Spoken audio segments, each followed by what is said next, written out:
Davi da Luz, como é que está o preço da soja? Conversa vai, conversa vem, mas a soja em alta na B3 hoje. Dois fatores, o Vladimir vai explicar, antecipo, né?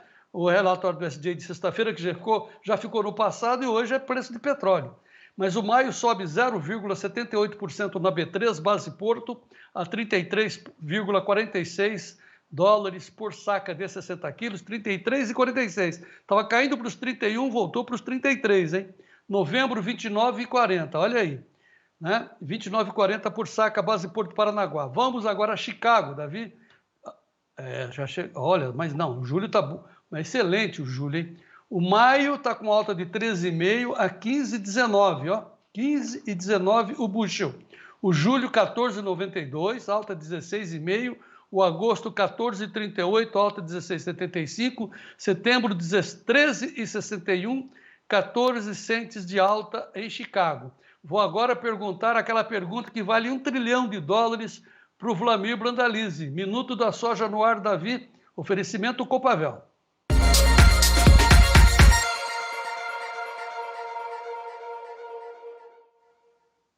Vlamir, de volta para casa, hein? Depois de 23 dias andando por aí com a sua maleta e tocando a gaita, hein, Vlamir? É isso aí, João Batista, boa tarde a todos. Olha que notícia boa, né, João? Começando uma semana boa, né, João? Bom, então a pergunta, vamos direto e reto, a pergunta que vale $1 trilhão. Essa alta veio para ficar?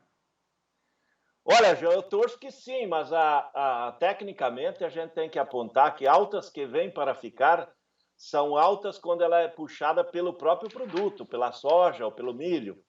Como ela é uma alta que teve um reflexo hoje ainda do relatório de sexta-feira do USDA, ele seria praticamente buscando o fundo de poço. Hoje animou mais por quê, João? Ele animou mais por causa do OPEP ter cortado a produção de petróleo, né? E o Putin também cortando a produção de petróleo, ou seja, a OPEP puxando pesado aí para o petróleo lá para cima, né, João? E acabando fazendo com que o mercado todo de commodities ele puxasse tudo pela manhã, muito forte, né? O pregão madrugada, todo forte.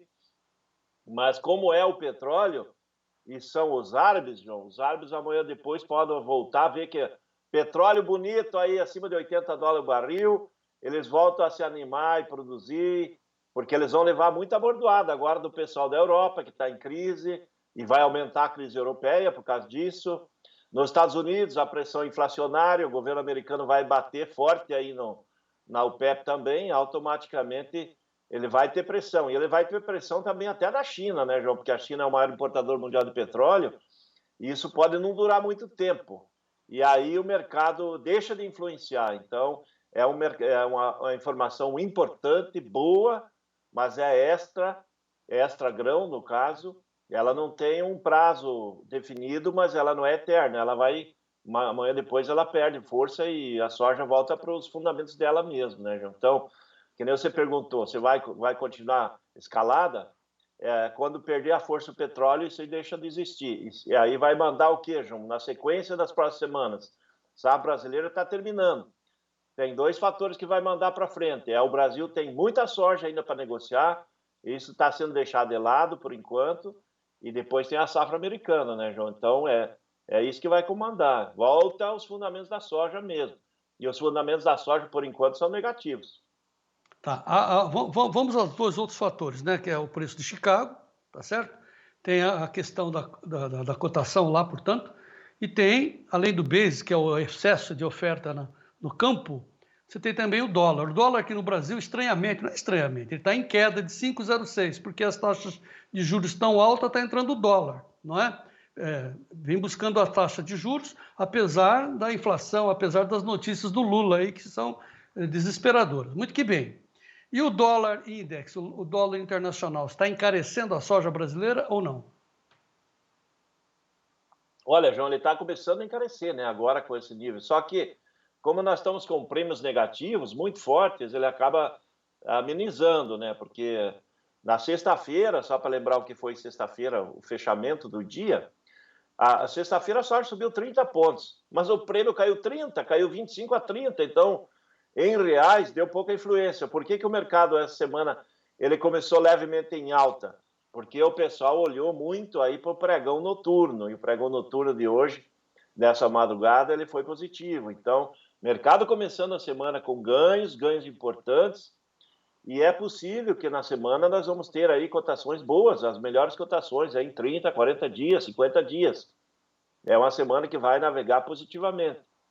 Mas ainda continuamos com os obstáculos, né? Muita soja para ser vendida e o prêmio que certamente hoje até o final do dia ele vai ficar negativo, né? Tudo indica que vamos ter prêmios abaixo de 100 pontos, com prêmios de 100 pontos negativos aí já na parte da tarde. Bom, o fato é que na sexta-feira as tendências de mercado mostravam que poderia vir um plantio maior nos Estados Unidos, não o maior, mas enfim, tinha soja, bastante soja também, e a gente não esperava, né? O mercado esperava um estoque tão baixo americano. O fato é que o estoque veio baixo e o plantio americano vai ser praticamente igual à safra passada, o que vai aumentar a área de milho em 4%. Isso, ao final da tarde de sexta-feira, deu um ganho de R$ 5,00 na saca de soja, na sexta-feira. Hoje tem o petróleo. A saca de soja está em alta, Vlamir? Está em alta novamente. Hoje está em alta, João. Então, mercado recuperando fôlego, recuperando posições aí dos últimos 30 dias, quase os melhores níveis. Então, mercado positivo. Hoje, provavelmente amanhã vai ser positivo também, né? Porque amanhã é reflexo do mercado de hoje. Em função aí do que começou a semana, uma semana animada, né? O setor da soja está levando fatores importantes aí que estão ajudando aí, que não são da soja, né? Que é o petróleo nesse momento agitando bastante, João. Esse é um fator importante. Bom, a gente não quer falar isso, mas somos obrigados, estamos aqui para isso, né? É uma semana de cavalinho encilhado, passando na frente do produtor. O produtor tem que aproveitar, Vlamir? Olha, o produtor que não quiser vender físico, vamos dizer assim, agora é a hora de fazer hedge, né, João? Porque Chicago, acima de 15, não era esperado novamente aí, antes da safra americana andar. E ele veio de novo. Chicago aí nos $15, um pouco acima. Então é aquele momento de fazer posições em dólar, soja em dólar está valorizada. Aqui no mercado interno também deu uma melhorada nos níveis, João. Então, aquele produtor que faz trabalhos com médias, vende uma parte, é a hora de aproveitar, porque depois, passando essa febre do petróleo, nós podemos ter aí uma derrocada de novo, porque não está faltando soja no mundo, né, João? Isso que é a questão. E está sobrando muita soja aqui. Tem muito para negociar. Bom, em resumo, o que o Vlamir está dizendo é o seguinte: melhor mesmo é você trabalhar travado, sair do risco. Então, o que ele está querendo dizer? Quando você trava, como a gente ensina lá no curso do Belinello, quando você trava Chicago, se cair, você está travado. Acabou. Ah, se subir, você perde o prêmio, sim, mas vê sua soja subindo, compensando o prêmio que você gastou. Qual é o problema? É como fazer o seguro de carro. Todo ano você não... Oh, que bom que eu estou gastando 10% do valor do meu carro para fazer seguro, para eu não bater, ninguém bater em mim, ninguém me roubar, e joga fora 10%. Na soja, o pulo do gato é fazer um prêmio, pagar um prêmio de 2%. Para isso você precisa aprender. Por isso que a gente fala, aprendam, por favor, porque 90% dos americanos fazem isso. Aqui no Brasil, 3%, os grandes, as trades, e o resto no risco. Isso que não pode acontecer. Muito que bem, Vlamir Brandalize, vamos aos preços de hoje. A Brandalize Consult informa o que em termos de balcão? Balcão Gaúcho, lá nas Missões, subiu, João, a hoje R$ 147. Subiu bonito ali no Mercado Gaúcho. Ali mais perto do Porto Rio Grande, chega a 150 hoje lá na região de Pelotas. O mercado firmou, está pagando mais. Balcão aqui Santa Catarina, Paranaense, Paulista, Triângulo Mineiro, começa em 138 aí, já não tem mais aquele 135, o pessoal hoje está pagando mais. E vai até 150 também, então mercado de balcão do sul, sudeste também melhorou, em função dos avanços em Chicago. E o mercado de lotes, João, o mercado de lotes também melhorou, veja aí que o lote no curto prazo, ele pagava aí na semana passada 156, hoje paga 159, subiu R$3. O lote melhor hoje para Porto, principalmente, mercado de Porto, Paranaguá, Porto do Rio Grande, é 167 a 168 no agosto, a cotação melhorou, está perto de 170 no Porto de novo. mas o produtor tem que avaliar, porque esses níveis eles vão ficar até que o mercado de petróleo esteja mais calmo, ele começa a perder forças, e esse relatório do USDA de plantio de estoque menor pode fazer o produtor virar agora o jogo, né, João? Uma coisa que a gente tem... O produtor não plantou nada. Agora ele tem ainda... Está nevando, está frio, tem neve lá no meio oeste americano hoje, João. Então, o produtor americano que diz que ia plantar a mesma coisa, ele vendo o estoque americano de soja, que nem foi mostrado menor, que puxou a cotação, ele pode inverter e plantar um pouco mais de soja.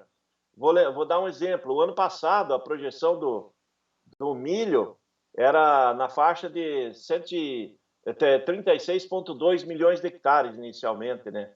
E quando realmente plantou 33,1, porque o mercado do milho já estava recuando e o pessoal caiu fora um pouco do milho. E a soja pode acontecer, dele plantar um pouco mais. E a hora que acordar que o plantio estiver andando e vai plantar mais, também é outro fator. Mas isso é tudo para frente, né? Por enquanto tá frio lá e nevando. Na maior parte dos estados importantes está nevando. Tá, prêmios no Porto, como é que estão, Vlamir? Prêmio no Porto, pela manhã, o pessoal apontava 90 abaixo de Chicago para o curto prazo. Para o abril agora, começo de maio. 90 negativo. Agora o pessoal de prêmio apontando que a parte da tarde provavelmente o prêmio ia estar 100 negativos. O prêmio aí do junho... 60, 70 negativos, e o prêmio que a virada ele acontece em agosto, né? Prêmio de agosto, 60, 70 positivo. Prêmio de julho está meio 0 a 0, porque o comprador quer pagar 10, 20 negativo e o vendedor 10, 20 positivo. Então, vamos dizer assim que o prêmio de julho é a transição meio 0, né? Então, agosto paga positivo e até agosto negativo. Em resumo, né? Se você conseguir carregar até agosto, você tem preços melhores nas bases. Será que vale a pena? Façam as contas, hein? Olha, Vlamir, uma coisa que o Daniel Olive, lá do Notícias Agrícolas, me chamou a atenção. Ele estava lá na região de Rio Verde, passou por 3 feiras, ele me disse: ô, João Batista, você sabia que os produtores não têm a planilha Excel? Ah, mas como assim não tem planilha? Não, Daniel, não tem. Nossa. Então como é que faz a comparação? Né? Como é que faz média, assim, uma planilhazinha? Muito que bem. Ô, Vlamir, tem 2 manchetes rápidas. Aí a Roy está dizendo que a colheita, segundo a AG Rural, a colheita no Brasil já está com 76%. E também agora, depois da Cargill, a Dreyfus, dizendo que vai encerrar exportações de grãos russos. Tem algum impacto na nossa safra, na comercialização? Olha, João, ali as empresas internacionais, americanas e europeias, elas estão saindo da Rússia em função das sanções, né, João? Então, como essas empresas, elas negociam em dólar, e agora as transações lá na Rússia, e principalmente para o principal comprador, que é o mercado chinês, vão sair em rublos, principalmente em yuan. A negociação vai sair em yuan, moeda chinesa. Eles não estão sendo obrigados a parar, né, João? Porque para eles é... Mas as trading russas vão continuar, então isso não interfere em nada no volume dos negócios. Tá. Só que esse pessoal aí tá saindo fora, né? Tá, mas não interfere. Bom, o que importa para nós aqui é, por exemplo, que o repórter Vlamir Brandalize constatou no sábado, vindo de Cerejeiras, sul de Rondônia, o problema logístico brasileiro. Falar é uma coisa, né? Mostrar é outra. Veja as estradas no sul de Rondônia. Por onde vai essa soja? Mostra aí. E aí, pessoal, olha a fila de caminhão aí que vai lá para Porto Velho, levando soja aqui no Mato Grosso, lá do Mato Grosso, nós estamos em Rondônia, estamos aqui do lado de Vilhena, a fila gigantesca de caminhões, olha a infraestrutura brasileira que precisa. Isso que já faz muito tempo que já deveria ser uma pista dupla aí para cima e para baixo, ó. Fila de caminhões gigantescas aqui, e parado porque teve um acidente ali atrás, e agora horas e horas caminhões parados aí. Vai liberar em menos de 2, 3 horas aí o trânsito. Olha a fila, olha a caminhãozada aí, olha o movimento dos grãos aí subindo para Porto Velho. Olha a fila, veja só. E lá em cima em Juína, todos os caminhões atolados. Uma coisa é a gente falar aqui no estúdio, no ar-condicionado, né? Lá na Faria Lima. A outra coisa é lá em cima. Bom, por isso, mais do que nunca, né, Vladimir Brandaliz, vamos falar da Lavoro, a Lavoro que nos apoia e está oferecendo aos produtores já há um certo tempo. Quem pegou no começo fez um grande negócio, mas ainda vale a pena trocar a sua soja, fazer o barter da sua soja na Operação Soja Certa. Procure uma das revendas da Lavoro, a maior rede de revendas do país, para você fazer as contas, né? Ou se você não quer ir lá na revenda tomar um cafezinho, ligue no WhatsApp, fale com o barter da Lavoro, 11 9 7110 3955, porque aí você tira a diferença. Será que não é uma boa você já garantir a próxima safra? Porque depois vem o milho, né? Está garantido? Troque agora, né? Daqui a pouco o Frederico Oliva, inclusive, vai mostrar o marketplace da Lavoro, o jeito que você pode trocar com outros produtos. Muito interessante, e a gente mostra isso já já.